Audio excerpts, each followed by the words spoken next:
अमावस्या के दिन आपको लगता है कि हमारे पूर्वजों का उद्धार नहीं हुआ, हमारे पूर्वजों का कल्याण नहीं हुआ, कहीं अधोगति में कोई चला गया है, उसका बस एक बार, रोज नहीं जरूरत है, प्रतिदिन जरूरत ही नहीं है, महीने में एक बार अगर अमावस्या के दिन भी आपने चंदन के थोड़ा सा चंदन अगर मेरे देवाधिदेव महादेव को 7 स्थान पर समर्पित, 7 स्थान शिवलिंग के बताए हैं जहां पर भूल से भी अगर कोई चंदन की उंगलियां लगा देता है, 7 स्थान ऐसे हैं जहां चंदन की मात्र उंगलियां लगा देने से ही शिव पितृलोक के पितरों को मुक्ति प्रदान करके वैकुंठ लोक का निवास दे देते हैं। 7 स्थान।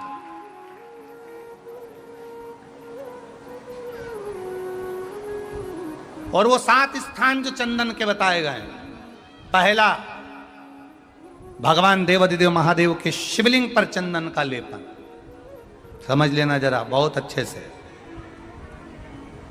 आपको लगता है स्वप्न में कोई मुर्दे दिख रहे हैं या कोई जल रहा है या कोई मर रहा है या कोई चला गया है, ऐसा भय लगता है, बच्चों को मानी भेजूंगी ऐसा हो जाएगा, पति को मानी भेजूंगी ऐसा हो जाएगा, कोई हमारे कोई गलत तो नहीं कर रहा है, आपको लगता है। 7 स्थान चंदन के बताएं महाराज।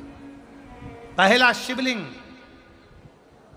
दूसरा जहां गणेश जी का स्थान है, मालूम है ना सबको, जम के बोलो जरा, मालूम है ना सबको, जहां गणेश जी का स्थान है वहां अलग से गणेश जी बैठे, वहां नहीं, शिवलिंग में जलाधारी के ठीक सामने राइट में गणेश, लेफ्ट में कार्तिकेय, बीच में अशोक सुंदरी। तो पहला चंदन बाबा के शिवलिंग पर, दूसरा गणेश जी पर चंदन की उंगली, तीसरा षडानंद कार्तिकेय पर चंदन की उंगली, चौथा अशोक सुंदरी पर चंदन की उंगली, पांचवा जलाधारी पर चंदन की उंगली, छठा जो शिवलिंग का जल बह रहा है इसके ठीक विपरीत की ओर चंदन की उंगली, और 7वां चंदन नंदी के मस्तक के ऊपर जो 2 सींग लगे रहते हैं उस पर चंदन की उंगली। ये कब लगाई जाती है, या तो पित किया है। अशोक यहाँ पर वर्णन कर रही हैं, मैना, धन्य और कला की कथा कर रही है। तीनों ने सनकादि ऋषियों से मांगा। चंदन भगवान को अति प्रिय होता है, और चंदन ही एक ऐसा होता है जो पितरों को भी प्रिय होता है, जिसका स्पर्श मात्र लगने से पूर्वजों का कल्याण हो जाता है, वो चंदन का स्मरण। 7 घर में यदि क्लेश उत्पन्न हो जाता है, आपका धन, आपकी प्रॉपर्टी, आपकी जमीन, आपका प्लाट, आपका दुकान, आपका पैसा, यदि किसी ने कब्जा कर लिया और छोड़ नहीं रहा, प्रत्येक अमावस्या के दिन पीपल के वृक्ष के नीचे जाकर 2 दीप लगाइए घी के। दोनों दीप के सामने एक हल्दी का चावल, एक कुंकू का चावल का दाना रख दीजिए, और सुधा सुधा सुधा सुधा 3 बार कह दो, और स्मरण करो, हे हमारे कुलदेव, पितृदेव, शिवदेव, महादेव, कृपा कर कर मेरा जो जमीन है, मेरा जो धन है, मेरी जो प्रॉपर्टी है, मेरा पैसा लोगों ने हथिया लिया, देते नहीं। अपना गोत्र बोलकर स्मरण कर कर बाबा मेरा धन मुझे वापिस ला कर दो। एक अमावस्या पर करो, फिर अगली अमावस्या करो, ऐसे 2-4 अमावस्या करोगे, जिसने ले रखा है वो खुद सोचेगा कि मुझे क्या हुआ, कि मुझे देना है, उसका पैसा चुकाना है, धन रखेगा नहीं। पितृ सुधा का नाम स्मरण करते से, जब हम सुधा सुधा सुधा सुधा कहते हैं, पितृ उसको स्वीकार करते हैं। जैसे अग्निदेव की धर्म पत्नी स्वाहा, क्या है, जम के बोलो जरा, स्वाहा। जब हम यज्ञ करते हैं, सांकल ले देते हैं, ओम वैष्णवे स्वाहा, स्वाहा बोलते से ही अग्नि देवता की धर्म पत्नी उस भाग को देवताओं को देती है।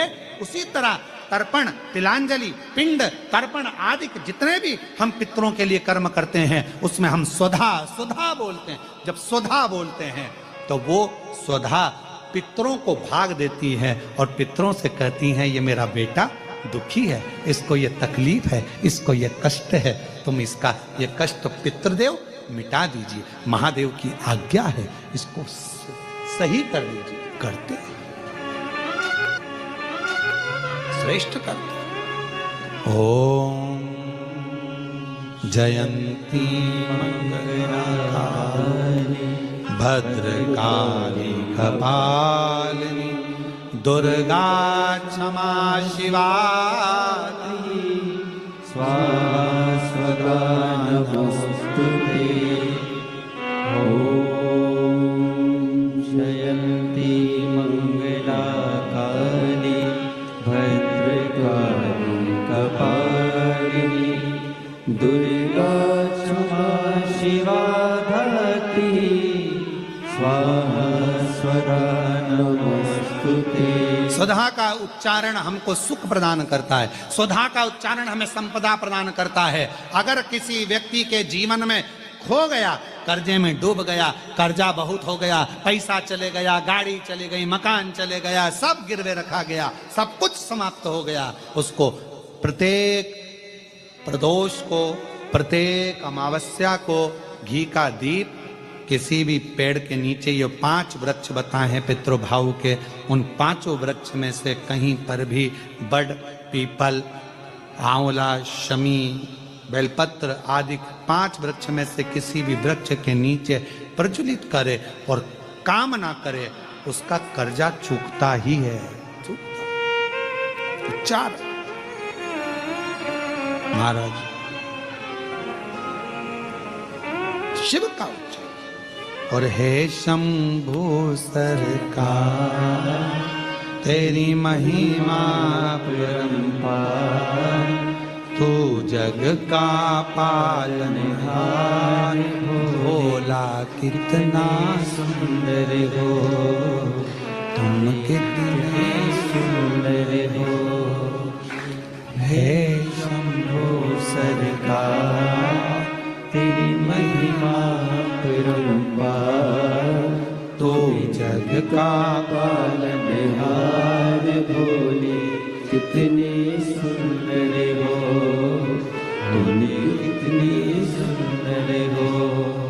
तेरा रूप अजब निराला, कहलाए डमरू वाला, तेरा रूप अजब निराला, बोलो बोलो, कहलाए डमरू वाला, तेरा रूप अजब निराला, कहलाए डमरू वाला।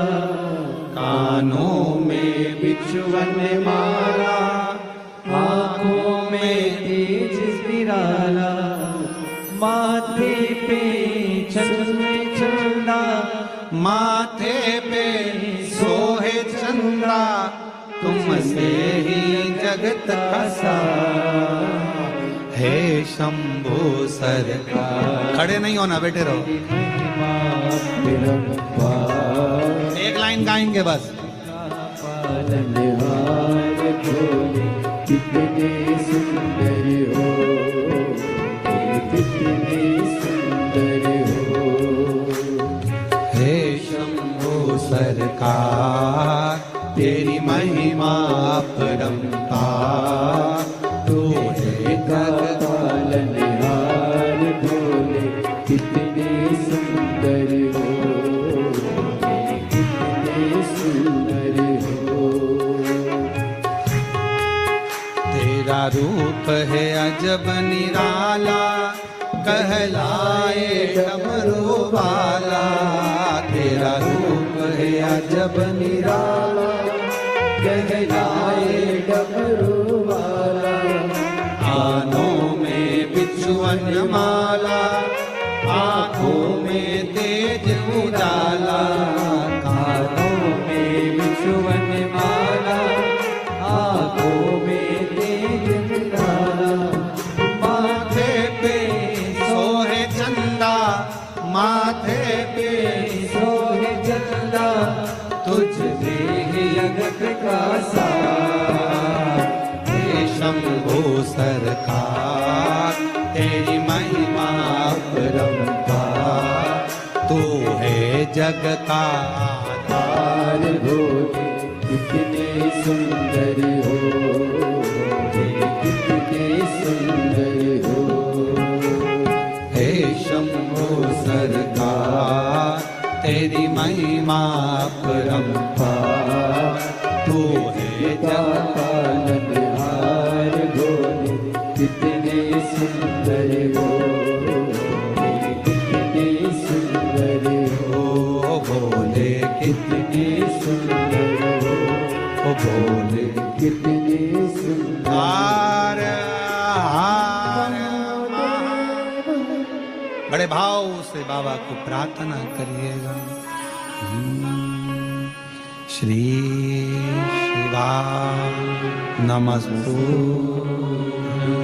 श्री शिवा नमस्तु श्री शिवा नमस्तु श्री शिवा नमस्तु श्री शिवा नमस्तु श्री शिवा नमस्तु भोला सब दुख काटो मारा, ओ भोला सब दुख काटो मारा। शिव शंकर जपूं तेरी माला भोले बाबा जपूं तेरी माला, भोला सब दुख काटो मारा। ओ भोला सब दुख काटो मारा। वेश है मंगलकारी वेश है मंगलकारी शमशान वासी हमारा, शमशान वासी हमारा। ओ भोला सब दुख काटो मारा, ओ भोला सब दुख काटो मारा।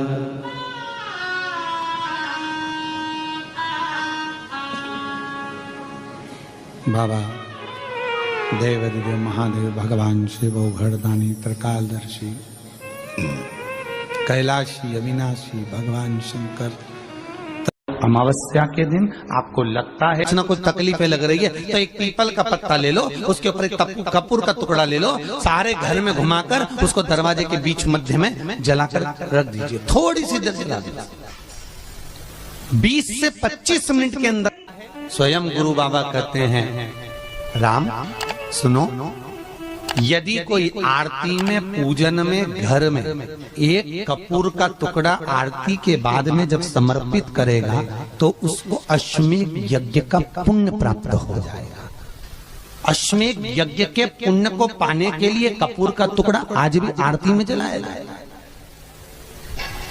आज भी। एक कपूर का टुकड़ा सुखा का, इसीलिए हमारे यहाँ शास्त्र कहता है महाराज, जब आपको घर में अगर ऐसा लगने लगे कि 15 दिन से बहुत बेचैनी है, बहुत दुख तकलीफ लग रही है, कोई ना कोई बीमार पड़ रहा है, कुछ ना कुछ तकलीफें लग रही है, तो एक पीपल का पत्ता ले लो, उसके ऊपर एक कपूर का टुकड़ा ले लो, सारे घर में घुमाकर उसको दरवाजे के बीच मध्य में जलाकर रख दीजिए। थोड़ी सी देर जला दीजिए, 20 से 25 मिनट के अंदर मकान में एनर्जी वापस आ जाएगी, उस भवन में एनर्जी वापस प्राप्त हो जाएगी। और मेरा बहुओं से निवेदन है, बेटियों से निवेदन है, माताओं से निवेदन है, आपको कह दिया कि पितृदोष है तो आपको घबराना नहीं है कि महाराज जी मुझे क्या करना पड़ेगा। पितृदोष है, एक चावल का दाना घर में से लीजिए, हथेली पर रखिए, पानी का जो मटका होता है, हंडा होता है, पानी का जो मटका है, हंडा है, जहां पर रसोई घर में तुम पानी रखते हो, उस हंडे के पास में, मटके के पास में उस चावल के दाने को लेकर जाइए, अपने पितरों का स्मरण कर कर स्वधा स्वधा स्वधा स्वधा स्वधा 5 बार बोलकर शंकर भगवान के शिवलिंग पर, तुम्हारे घर में शिवलिंग हो तो घर में, और अगर मंदिर में शिवलिंग हो तो मंदिर में, उस चावल के दाने को चढ़ा दीजिए। कैसा भी पितृदोष होगा समाप्त। पानी का मटका, हंडा, भले तुम्हारे घर में नल से पानी आ रहा हो, आरओ का पानी आ रहा हो, तुमने आरओ लगा रखा हो, और उसके नीचे एक छोटा सा हंडा, मटका, कुछ भी छोटा सा घड़ा, कुछ भी रखना जरूर चाहिए। रसोई घर में भले इतना बड़ा हंडा रखो, मटका रखो, घड़ा रखो, कलश रखो, पर रखना जरूर चाहिए। क्यों? उसमें पितरों का स्थान होता है। तो घर में, रसोई घर में कभी परिवार में किचकिच नहीं होती, क्लेश नहीं होता। अगर हंडा भरा हुआ है, हंडा खाली होते होते जब सुबह के समय पर पानी थोड़ा रह जाता है, उस घर में जहां हंडा आधे से ज्यादा खाली हो जाता है, शास्त्र कहता है, भविष्य पुराण कहती है, जहां पानी का हंडा आधे से ज्यादा खाली हो गया, समझ लेना दूसरे दिन रसोई घर में क्लेश जरूर होगा, यह पक्का। इसलिए हंडे की सीमितता देखी जाती है। मटके को, हंडे को, कलश को आधे से ज्यादा भरकर रखा होना चाहिए। भले आधे तक भरा रहे, पर आधे से नीचे नहीं। उस घर में अब माताएं पूछती हैं, पंडित जी हमारे घर में बहुत क्लेश है, हमारी बहू सुनती नहीं, बहू के हमारी सास नहीं सुनती। क्लेश हो कहां से रहा है? जब तुम लड़की पसंद करके आई, उसका पांव देख के आई, 25 बार फोटो देखा, अपनी रकम तोड़वा के बहू को सोने की रकम चढ़वा दी, खुद ने अच्छी साड़ी नहीं पहनी, 10-10 हजार का सूट चढ़ा दिया, चुन्नी बेस, डब्बा दिया तैयार होने का, चप्पल दी नाप की, चूड़ी का नाप मंगवाया, इतना प्रेम, और घर पे आके जगदम्बा हो गई। कारण क्या है? इतना क्लेश कहां से आ गया? जब तुमने पसंद करी, तुमने देखी, लड़की वालों ने यहां देखा, लड़के वालों ने वहां देखा, जब एक दूसरे को देख के सब बात हुई है, संबंध हुआ, रात भर बात चली, फिर क्या हो गया? यहां तो रोज फोन लगाती थी, मम्मी ये वाली साड़ी तैयार कर लो। हाँ बेटा कर ले, ऐसी बात सास और बहू में चले। चूड़ी का नाप भेज दीजिए, चोली का नाप भेज देना, और मैंने डब्बा तैयार कर लिया है, मैंने वीडियो कॉल में दिखाया, देख ले, यही है। चप्पल भी लिए, ये भी लिया, चोटी भी ली, गजरा भी लिया, दुनिया का सामान लिया, शादी करी ने 2-3 लाख रुपए तो गार्डन में खर्च कर दिए, ने लोगों के खूब चटाया, 2-3 लाख रुपए खाने में खर्च कर दिए, गिफ्ट भी दिया मेहमानों को। जब इतना खर्च करा, इतनी जोरदार बातचीत थी, फिर आखिर 1-2 साल में ऐसा क्या हो जाए कि ये जगदम्बा ने ये कात्यायनी हो जाए? कारण क्या? वो कारण तो ढूंढो। अरे बोलो तो सही है कि नहीं है? कारण तो ढूंढो कि कारण क्या है ऐसा, कि क्या कारण हो गया? अब दोष दे नहीं कि माँ ने सिखा दिया होगा, और वो दोष दे, तुम तो अपनी माँ के ही हो, हमारी तो सुनो ही नहीं। अब वो इधर दोष, वो उधर दोष दे, ये दोष देने से कुछ नहीं हो, अपने कर्मों का दोष देखो। ने जरूर झांक कर देखना कि सवेरे सवेरे कहीं हंडा खाली तो नहीं मिल रहा है, पूरा नीचे तक तो नहीं चले गया, आधे से नीचे तो नहीं हो गया, मतलब घर में दूसरे दिन क्लेश तो होना ही है। भले कटोरी के चक्कर में, पानी के चक्कर में, रसोई घर के चक्कर में, रोटी के चक्कर में, चाहे दिन भर में कभी भी होगा, पर 24 घंटे में क्लेश होगा, वो पक्का है। थोड़ा भरा, क्यों भरकर रखा जाता है मटका? क्यों भरकर रखते हैं हंडा? क्यों कहा जाता है कि जिस समय वास्तु पूजन होता है, पितरों के लिए पूजन करी जाती है, तो हंडा भरा जाता है, नया कोरा मटका, नया हंडा वास्तु पूजन में भरा जाता है। क्यों? और जब पंडित जी सिर पे मंगवाते हैं, नारी भर कर लाती है, गृह प्रवेश होता है, भरा हुआ मटका, खाली नहीं, भरा। और जब भरवाते तो इतना भरवाते कि उसका पानी उंडेलना चाहिए, वास्तु पूजन का नियम है। जिस समय मटके को भरकर लेके आते हैं घर के अंदर, कलश भरकर लेके आते हैं, वास्तु प्रवेश करते हैं, गृह प्रवेश करते हैं, तो मटका इतना भरा जाता है, उसका पानी बाहर ढुलना चाहिए। और जब लेकर आए तो झलकता हुआ पानी होना चाहिए। नारियल रखे, आम का पत्ता रखे तो पानी गिरता रहे। पर माताएं तो अपने फैशन में नहीं, डेंटिंग पेंटिंग कराए तो पानी गिरा तो वही नाराज हो जाए। बेचारा पंडित जी की हालत खराब कर कि तुमने इतना पानी क्यों भरा, कम नहीं भर सकता था हमारा पूरा। अब ये तो परंतु शास्त्र रीति क्या कर रही है, भविष्य पुराण क्या कर रही है, हमारी शास्त्र क्या कर रहे हैं कि पानी भरा हुआ जब चलता है, झलकता झलकता चले, घर में जब प्रवेश करे तो भगवान से यही प्रार्थना रहती है कि लक्ष्मी ऐसी झलकती रहे, इतनी कृपा कर दे। पर लोग, पंडित जी भी कह दिया अच्छे कपड़े पहनी बेचारी ने, पिन मिन लगाई हो, बढ़िया जोरदार पल्लू वल्लू लिए, तो अब ये डब्बा मब्बा भर के तैयार कर पेंटिंग पेंटिंग कर, बाद जब पानी गिरे तो कहीं तो बेचार पंडित जी भी कहे थोड़ा खाली करो पंडित जी खाली करो, अब वो खाली करा, इतना भर दिया, अब वो मैंने आम का पत्ता नारियल सब धर दिया, अब ना वो झलके ना कुछ झलके, क्योंकि इसका अहंकार इतना झलके तो कलश कहीं खाक झलके। ये तो घर प्रवेश कर रही तो अपने आप को ऐसी समझ रही कि हमारा बराबर कोई नहीं बनाया ऐसी, और ऊपर से के फोटो खींचना, अभी इसका अहंकार इतना झलके तो कलश के खाक झलके। अब जो झलकना वो तो झलका ही नहीं, न झुमका झलका है, और कहा मतलब का झलका है, सो झलके सो। अमावस्या के दिन दोष काल में, प्रदोष के समय पर, प्रदोष काल में शाम के समय पर जाकर किसी भी नदी, तालाब, बावड़ी, कुआं, कहीं ना कहीं जो आपके पास में हो, वहां पर एक घी का दिया, बत्ती का मुंह दक्षिण की ओर कर कर अवश्य जला कर जाना, सारे पितृदोष समाप्त हो जाएगा, सारा पितृदोष समाप्त। अमावस्या के दिन किसी भी जलाशय के पास में, नदी, तालाब, बावड़ी, कुआं, जो आपके शहर में, आपके गांव में, आपके नगर में हो, वहां जाकर लगा दे। अगर नदी, तालाब, बावड़ी, कुआं नहीं है तो पीपल का वृक्ष हो या बेलपत्री का वृक्ष हो या बट का वृक्ष हो, उसके नीचे लगा दो प्रदोष काल में, पर अमावस्या के दिन लगाएं जरूर। क्यों?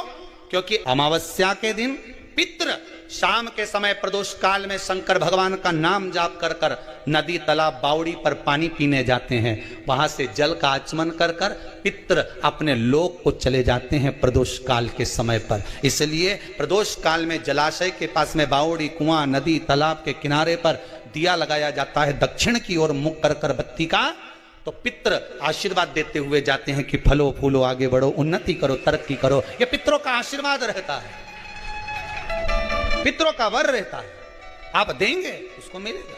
पितृदोष है, ये आपको कैसे मालूम पड़ेगा?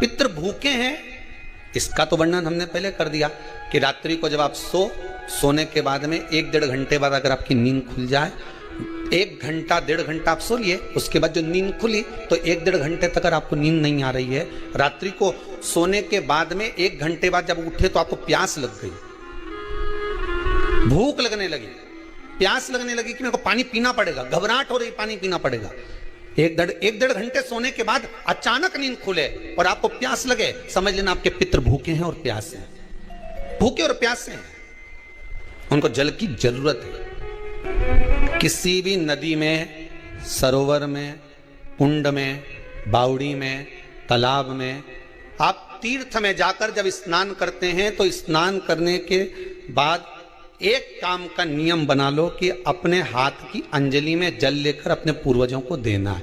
प्यासे रहते हैं, भाग मांगते हैं, प्राप्त करना। 3 वृक्ष पितरों के तुल्य हैं।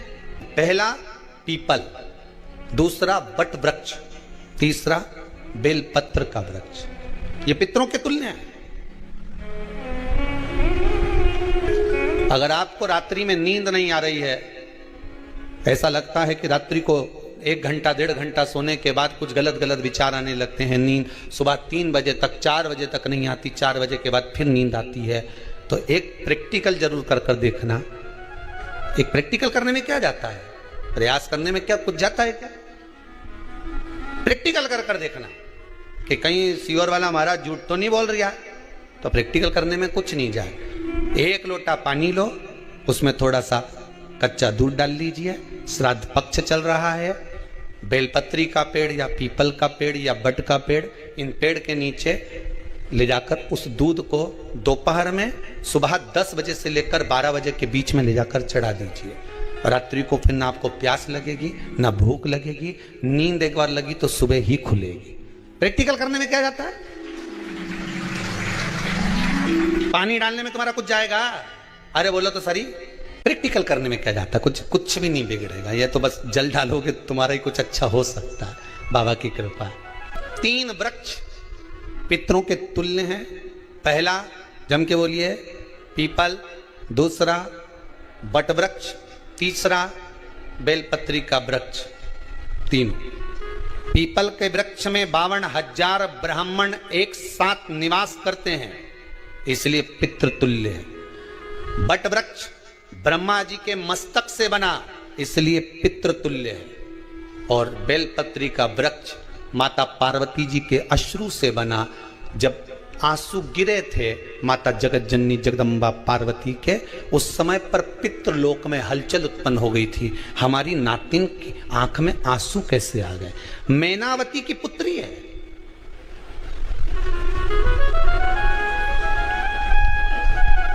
पितरों की नातिन, इसकी अश्रु कैसे गिर गए? पार्वती जी ने कहा ये आंसू नहीं, मेरा पुण्य भाग प्रकट करती हूं बेलपत्री के रूप में। तो पितरों ने वर दिया था कि ये बेलपत्री का वृक्ष हमारा आशीर्वाद है, इसके नीचे अगर कोई दीप लगाता है, शिव को स्पर्श कर चढ़ाता है, उसके पितरों की शांति होगी। हम स्वयं उसको आशीर्वाद देने के लिए पधारेंगे। बेलपत्र का वृक्ष